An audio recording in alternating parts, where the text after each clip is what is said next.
I'm Jo Peel. I'm an artist, originally from Sheffield and now working out of my studio in Tottenham.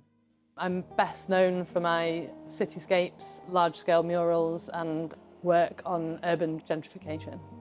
My work takes in the environment of wherever I am. Usually focus on cities because they're the most interesting for me in terms of there's so many different things going on all at once. I'm drawn to the buildings that give a place its own identity. I'm trying to read the story of a place in buildings and sort of translate that into an image, whatever that might be. My work focuses on gentrification. It's a conversation when you're in a city. It's like a pertinent thing, like you can see it everywhere. Like everywhere you look, there are cranes, there's change.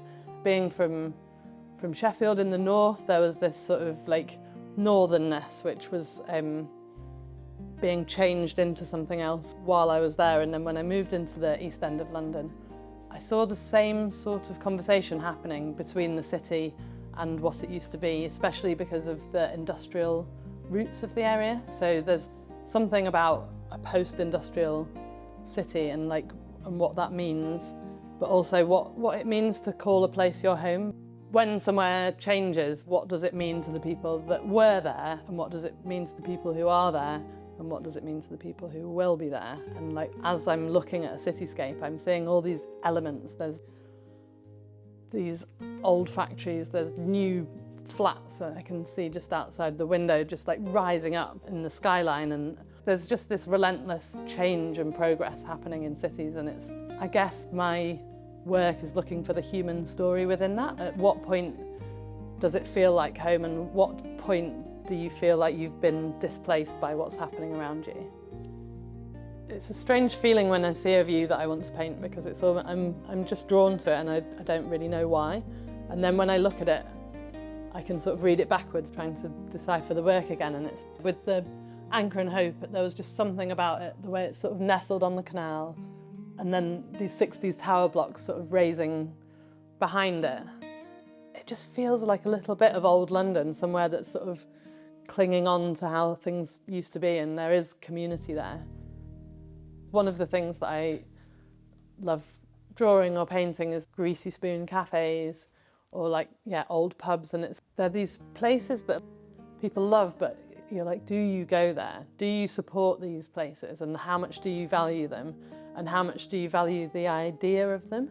And so, yeah, it's a really interesting sort of question about caring about community and caring about what we have, and protecting it in order to maintain it and not to let it die away. One thing I really enjoy when I'm sat drawing something is like I'm seeing it for the first time, because you look at buildings so often and you look at cranes and tower blocks.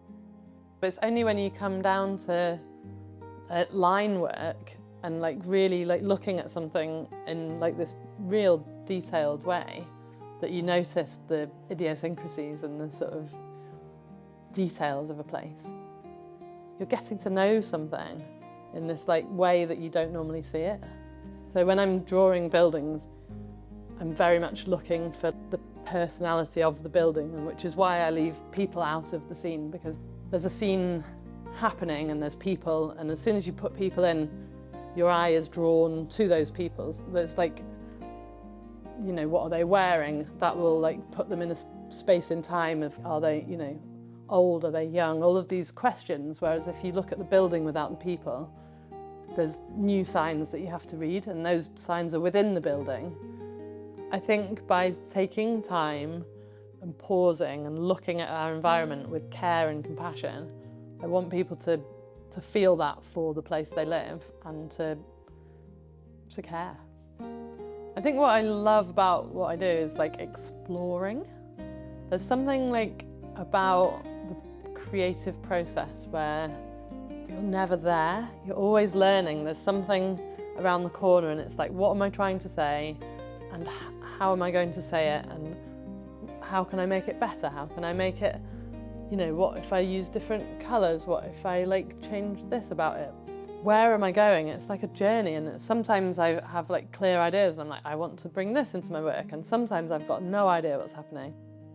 Yeah, there's something about understanding myself within it, but also understanding the bigger picture of like what it means to be human and to live in a big city and like with all these other people.